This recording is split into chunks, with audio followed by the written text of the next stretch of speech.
자, 지금 역대 최악의 하락을 맞았습니다. 나스닥이 마이너스 3.6%, 심지어 빅테크나 매그니피선트 7, 테슬라는 뭐 마이너스 12%, 엔비디아 마이너스 7%, 구글은 마이너스 5%. 그거 뭐 거의 뭐 피바다가 펼쳐지고 있는데, 이제 마이너스 3% 이상 떨어지면 모두 팔고 도망가라 라는 소리가 들릴 정도로 의미가 있는 하락이거든요. 자, 그러면 오늘 왜 이렇게 떨어지는지 두 가지 이유를 한번 살펴볼 거예요. 첫 번째로 이제 구글 테슬라 실적에서 드러난 AI 버블 논란입니다. 그러니까 AI로 많이 올렸는데 그거 다 버블 아니냐 라는 의문이 시장에 내러티브가 쫙 퍼진 겁니다. 그 다음 두 번째로 지금 거시경제에 침체가 오는 게 아니냐, 경착륙하는 게 아니냐라는 논란이 잠깐 일고 있습니다. 자, 그런데 저는 결론부터 말하자면 일시적인 하락일 거고 강세장은 그대로 유지될 겁니다. 그리고 빅테크 실적 역시 충분히 받쳐줄 가능성이 높다고 봅니다. 왜인지 한번 저랑 같이 보시겠습니다. 먼저 테슬라 실적부터 볼게요.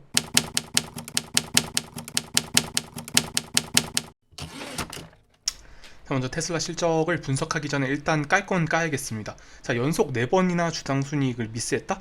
뭐 솔직히 일론 머스크 입장에서는 좀 억울한 면도 있겠지만 이거는 까여도 할 말이 없어요.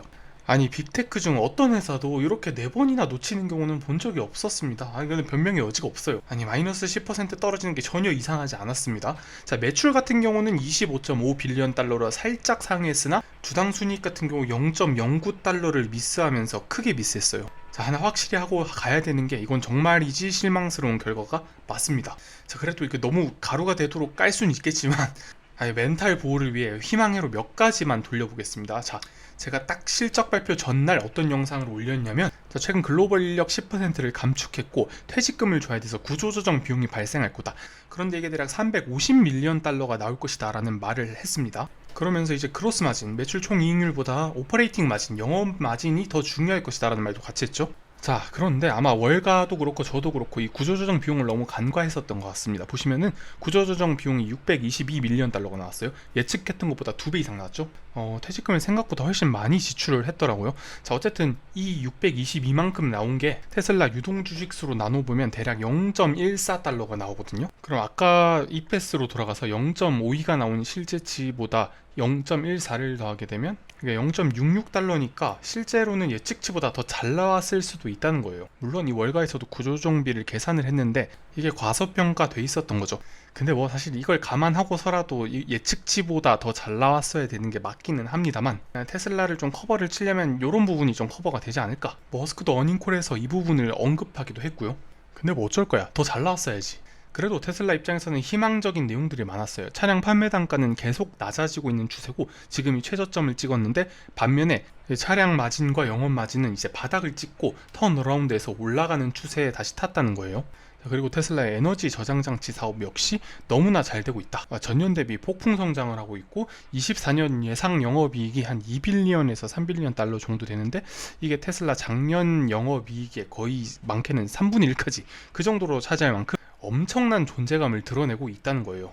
자, 그리고 어닝콜에서 여러가지 Q&A가 있었는데 핵심 요약본 이 정도만 알면 될 것 같아요. 첫 번째로 이제, 자, 지금 전기차가 부진한 거는 상당히 단기적인 문제일 수도 있다. 이번에 테슬라의 영업이익이 낮게 나온 건 구조조정 비용 때문이다. 뭐 이런 변명 아닌 변명을 좀 했었고요. 그리고 두 번째 이벤트가 가장 컸던 것 같아요. 로보택시 언베일링 이벤트가 8월 8일에서 10월 10일로 연기가 되고 이게 확정이 됐다고 합니다. 그리고 내년 상반기에는 더 저렴한 모델 2를 출시할 것이라고 했고요.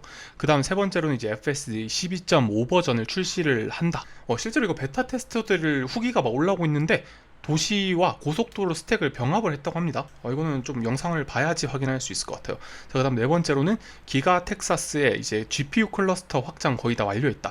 H100 5만 개, 이제 이 데이터 센터가 돌아가면서 FSD도 훈련시키고 X.AI의 언어 모델도 훈련시키고 다양한 것들을 할 수가 있겠죠. 그 다음 다섯 번째로 옵티머스 얘기예요. 25년 초에 한정 생산을 해서 공장 내에서 돌리고 26년에는 버전 2로 대량 생산한 다음에 외부 고객에게 판매할 것이다. 그리고 뭐 4680 배터리가 뭐 전 분기 대비 51% 늘었다고 했는데, 저는 이 부분이 상당히 의심스러운 게 수율이 잘 안 잡힌다라는 소리가 많이 들리더라고요. 그다음 마지막으로 이제 사이버트럭 얘기, 주당 1400대 생산하고 있고 이 정도라면 연 7만 대로 아주 잘 램프업이 되고 있다.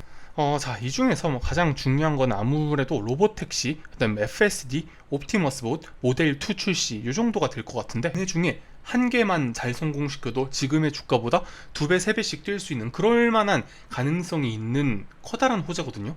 이거는 테슬라를 까는 사람들도 되면은 정말 좋다고 인정할 만큼 엄청난 호재입니다. 그런데 문제가 뭡니까? 안 된다는 거예요. 아직까지 무언가 보여주는 게 없는 거 아니냐. 아무리 기대감만으로 갖고 이제 주가를 더 이상 부양하기는 쉽지 않다. 한 발 다가서면 목표가 또 한 두 발 멀어지는 그런 느낌이 드는 거는 아마 대부분의 주주들이 공감을 하실 거예요. 저도 약간은 좀 지친다라는 생각이 들 정도로. 근데 뭐 또 워낙 어려운 일들이고 장기적으로 바라봐야 되는 일이니까 이 부분에 대해서 상당히 기대가 되는 것만큼 실망도 클 거라 생각합니다. 그런데 이게 정말 멀리 봐야 되는 일인 건 맞습니다.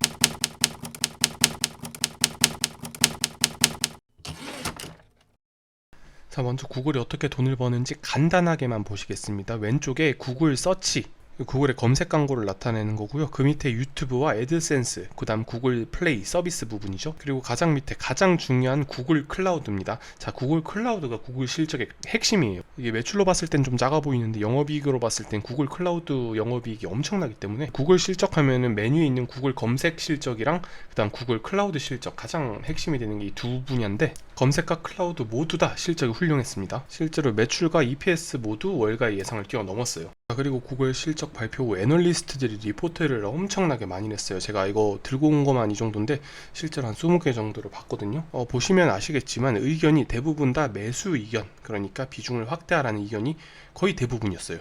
자, 뭐 내용이 정말 많은데 어찌됐건 핵심만 요약하자면 구글은 너무 잘하고 있다. 특히 검색과 클라우드 부분에서 너무 좋은 성장을 보여주고 AI에서 이니셔티브를 가져가고 있다. 물론 우려의 시선도 조금 있습니다. 저 밑에 보시면은 시장은 구글 검색 수익에 대한 생성적 AI의 잠재적 영향을 과대평가했다.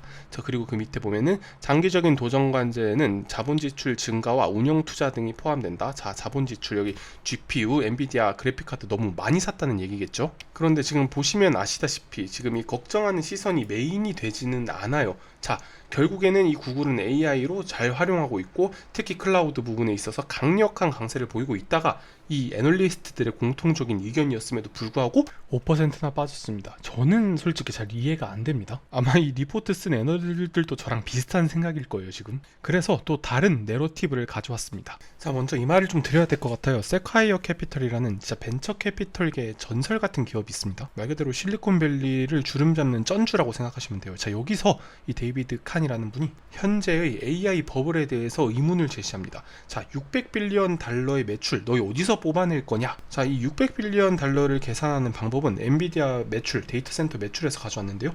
대략 올해 엔비디아의 데이터 센터 매출 150빌리언 달러를 봤을 때 실제로 데이터 센터를 운용하는 비용까지 다 합치면 300빌리언 달러가 나온다는 거예요. 그런데 이 데이터 센터를 이용해서 소프트웨어를 팔아먹는, 그러니까 클라우드를 파는 클라우드 3사 입장에서는 자, 마진이 50%는 남겨야 되니까 600빌리언 달러 매출을 뽑아내야 된다. 자, 조금 더 쉽게 말해보면 AI로 인한 소프트웨어 매출 600빌리언 달러를 뽑아낼 수 있느냐, 600빌리언 달러 구멍을 채우기엔 너무나 부족한 거 아니냐라는 비판을 하신 거예요. 실제로 원문은 제가 댓글을 달아드릴 테니까 거기서 한번 참고해 보시면 되겠고, 저는 이렇게 생각하지 않습니다. 자, AI로 이 클라우드 3사는 충분히 돈을 벌고 있어요. 자, 생성 AI 밸류체인, 제가 이 말 엄청 많이 하는 것 같은데 가장 밑단에 있는 GPU를 파는 엔비디아와 그 위에 있는 하이퍼스케일러들, 클라우드 3사 같은 경우는 정말이지 돈을 많이 벌고 있습니다. 이 AI로 실제 매출을 아주 많이 만들어내고 있다는 말이에요.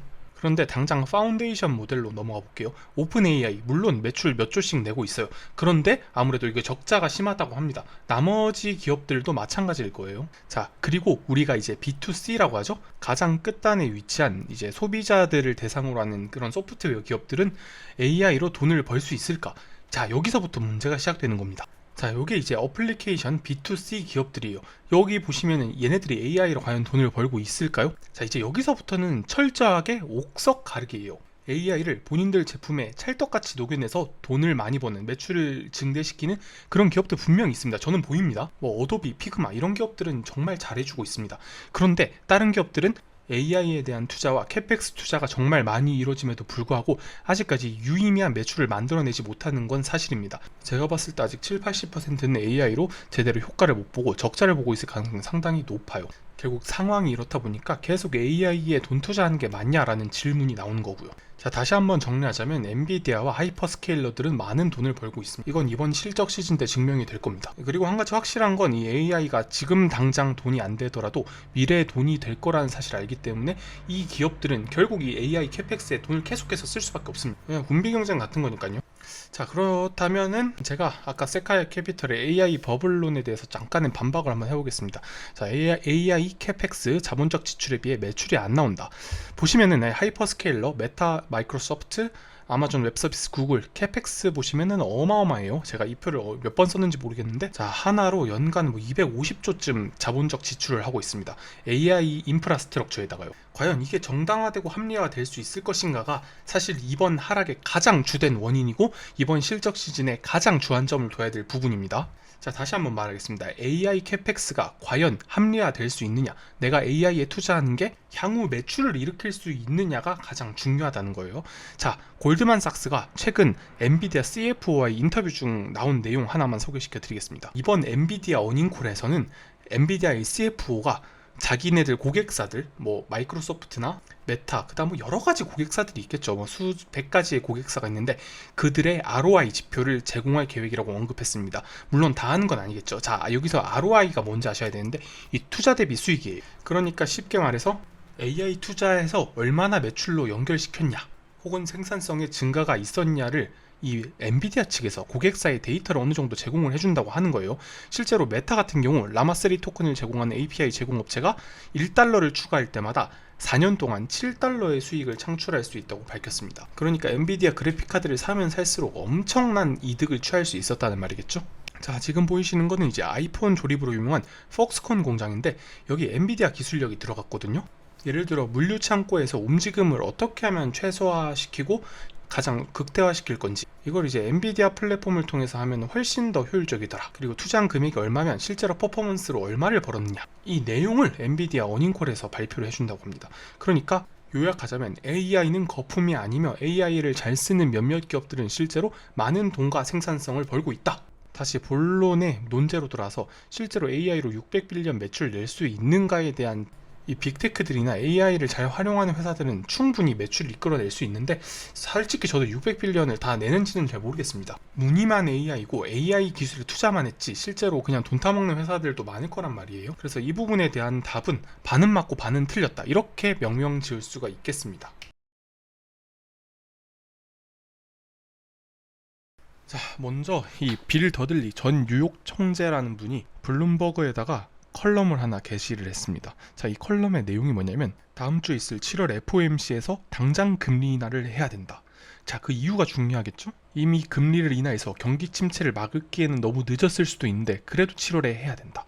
그러니까 한마디로 경기 침체가 올 거라는 말이에요. 왜? 실업률이 튀었기 때문에. 자, 그의 주장을 이해하려면 이 샤메 법칙이라는 걸 먼저 이해해야 됩니다. 자, 샤메 법칙이라는 것은 평균 3개월 실업률이 지난 12개월 동안의 최저치에서 0.5% 상승하면 경기 침체가 왔다는 거예요. 현재는 0.43%고 아직까지 이 법칙이 깨진 적이 없었습니다. 이 실업률이라는 녀석이 상당히 후행하는 지표, 그러니까 시간차를 두고 가는 지표인데 이렇게 갑자기 바짝 솟았다면 이미 실제 경기에 뭔가 문제가 생겼다는 거고, 뭐 이때 와서 금리 내리고 재정 지원하고 해도 소용이 없었다. 항상 실업률은 한번 튀면은 계속 튀더라, 결국 경기 침체 국면까지 오더라 라는 게 이 샤메의 법칙입니다. 자, 아까 봤던 그 아저씨도 이런 이유에서 빨리 금리 인하를 해야 된다, 이미 경기 침체가 왔을 수도 있으나 먼저 선제적으로 해야 된다라고 주장하고 있는 거예요. 자, 이걸 본 사람들의 반응은 각각 달랐습니다. 먼저 이제 반트럼프주의자나 그 비관론을 달고 사시는 이코노미스트들, 항상 그런 분들이 있잖아요. 그런 분들은 야, 이거 너무 맞는 말이다, 야, 지금 너무 위험하다, 빨리 금리를 내리고 경기를 부양해서 현 민주당 측의 경기 부양 의지를 보여주자, 뭐 요런 논조겠죠? 그래서 자기의 정치적 이익에 따라 발언이 좀 있지 않을까 생각이 들고, 근데 뭐 이게 주도적인 의견은 아닙니다. 아직 경기 침체를 이야기하기에 여러 가지 지표들이 미국 경제는 아직 탄탄하다라는 걸 보여주고 있어요. 물론 안 좋은 지표들도 좀 있지만 아직까지는 경기 침체를 논하는 것은 살짝 설레발이 있다라고 말씀드리겠습니다. 이거는 저뿐만이 아니라 연준이나 월가 이코노미스트들 대부분의 컨센서스가 아마 이럴 거예요. 자, 그럼 마지막으로 총정리하겠습니다. 이게 하락장 돌입이 아닌 이유 첫 번째로 거시경제 경기 침체가 왔다는 것은 아직까지는 이게 주류적 의견으로 보기는 어려울 것 같아요. 자, 두 번째, 실적으로 AI 버블이 탄로날 것이다 라는 비판도 역시 아마 이 빅테크들은 돈을 잘 벌 겁니다. 그리고 AI로 돈을 버는 것이 증명이 되는 회사들이 있고 또 아닌 회사들도 있을 거예요. 아까 말했듯이 애플리케이션이나 서비스를 해주는 기업들은 옥석 가리기가 진행될 가능성이 높습니다. 자, 당연히 누군가는 제 의견에 반박하실 분이 계실 거예요. AI가 버블일 가능성도 아주 조금은 있어요.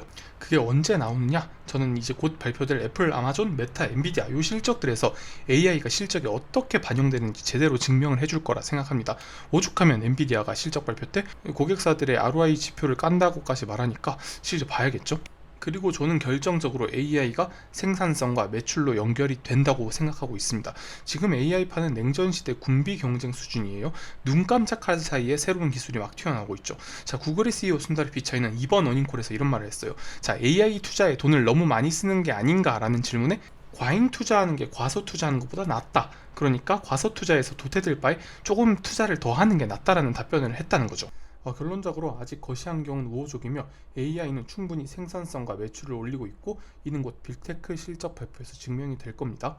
자, 결국에는 저는 이번 하락은 강세장 속 노이즈가 될 사건 정도에 불과하다고 생각해요. 실제 2020년 이맘때쯤에 이유 없는 폭락이 있었습니다. 결국 그때도 하락의 원인이 아주 불분명했기 때문에 다시 1년 넘게 상승 랠리를 펼쳤어요.